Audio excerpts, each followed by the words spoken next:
Olá, meus amigos, bom dia a todos vocês, sejam bem-vindos a essa meditação. Hoje, nesta terça-feira da segunda semana do Tempo Comum. No dia de hoje, dia de Santo Inês, por meio de sua vida e intercessão, iremos compreender esse evangelho que dá uma sequência temática ao de ontem, né? Então, ontem a gente aprendeu que nós devemos contribuir com Deus na obra que Ele está realizando em nosso coração, sem pressa, sem também aquela falta de confiança que Deus há de realizar conforme a vontade dele, o que ele deseja em nossas vidas. É necessário confiar, contribuir, mas não antecipar e não atrapalhar, a obra de Deus em nossas almas. Então ontem a gente entendeu que a gente não pode pegar um pano novo, que é aquilo que Deus dá para nós, e colocar como remendo de uma roupa desgastada, velha e rasgada, porque o pano novo, pela sua fibra, pela sua força, pela sua coesão, há de rasgar, aumentar o estrago da roupa velha. Assim também como não adianta o Senhor colocar, por exemplo, um vinho novo dentro de nossos corações, de nossos odres, se eles forem velhos, porque o vinho novo há de promover um aumento da pressão da fermentação dentro do odre e ele há de romper. Seja ele de couro, seja ele de barro, o odre não vai suportar. É necessário, então, que Deus, para várias obras em nossa vida, vá desde o alicerce de nossa história, de nosso coração, de nossa alma, para restaurar tudo plenamente. É por isso que a Nicodemo Jesus disse o seguinte: é necessário nascer de novo, da graça, do Espírito, da vontade de Deus, de um novo batismo. Então, é necessário um nascimento, ou seja, que desde o princípio, das primeiras fibras, o homem se faça renovado, principalmente para essa obra principal realizada por Jesus, que é a que nos leva à santidade, à comunhão plena com Ele. Então, não adianta a gente ficar fazendo retoques na nossa vida espiritual, né? Isso não é justo, não é certo, maquiar a nossa alma não é o correto, não adianta, é ineficaz. É necessário, então, uma obra completa. E é por isso que a gente aprendeu ontem a virtude da modéstia, pois a virtude da modéstia é aquela que já expõe diante dos homens, diante de Deus, as obras que já estão completas. Então, por exemplo, aprendi a dar conselho, eu dou.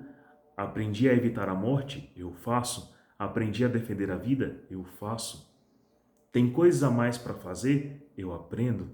Mas também aprendo a guardar em silêncio aquilo que Deus está moldando em meu coração, por meio do silêncio, da oração, do jejum, dos sacramentos, do recolhimento, né? Então, assim eu busco a castidade, assim eu busco a maior oferta da minha alma, assim eu busco o saber de Deus. Eu preciso fazer silêncio contemplativo para deixar com que essas obras aconteçam. Hoje essa temática continua, né? Então o Senhor hoje nos ajuda a continuar nesse tema. Só que hoje Jesus faz a gente entender o seguinte: olha, não adianta a gente cumprir mandamentos pormenorizados sem dar também atenção aos que são base, aos que são princípio para o cumprimento de todos os outros. Por isso que Jesus tantas vezes pregou e recordou sobre quais são os mandamentos maiores. Amar a Deus de todo o coração, com todo o entendimento, com toda a tua força e ao próximo como a ti mesmo.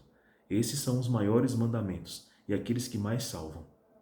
Depois eu vou cuidar de, obedecendo estes, honrar pai e mãe, não matar, não roubar e assim vai.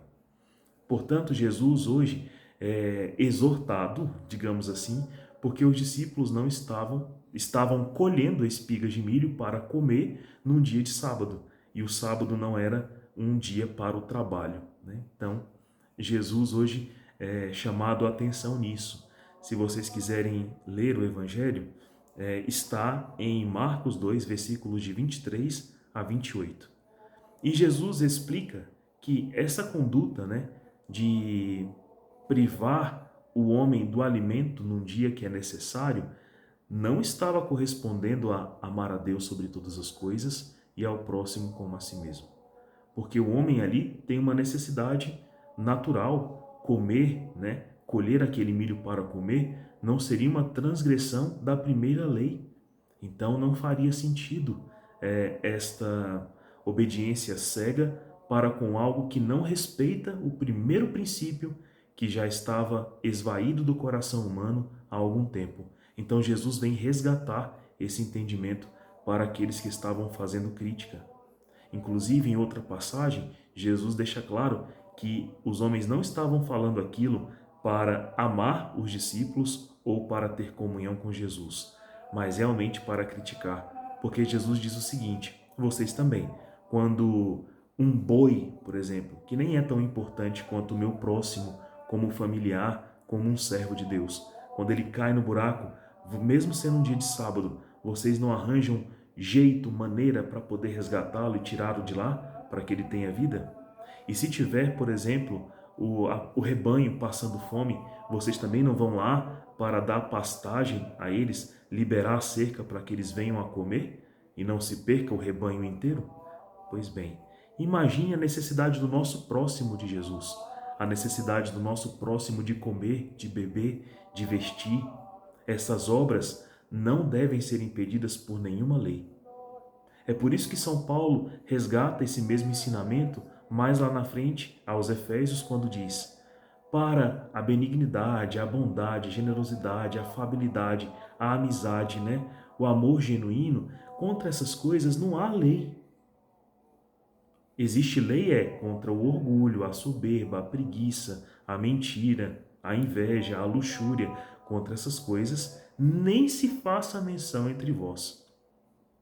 Portanto, se ontem a gente aprendeu que em nosso coração, na nossa vida interior, é necessária uma modéstia e uma autenticidade para com a obra que Deus realiza em nosso interior, também para o exterior, quando estamos a cumprir a vontade de Deus, é necessário que a gente jamais desrespeite o que é principal.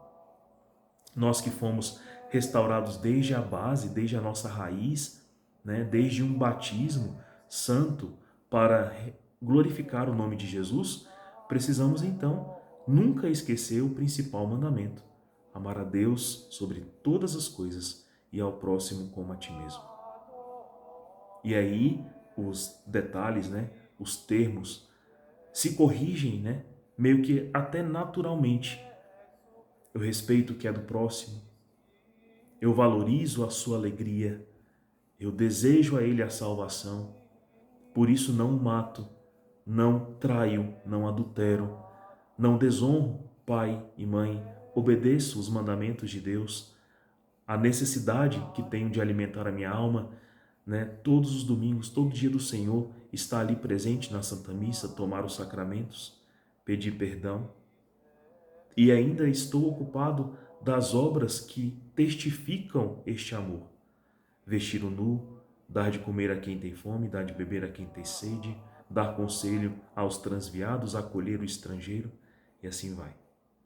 Portanto, meus irmãos, amados, queridos, este evangelho de hoje deseja em nós uma santidade como a de Santa Inês, né? Ela que foi alcançada pela virtude, pelo chamado, pela vocação, a castidade, a virgindade, ela com 12 anos, né, foi imposta a um casamento que ela não desejava porque já tinha uma alma plenamente desposada de Jesus.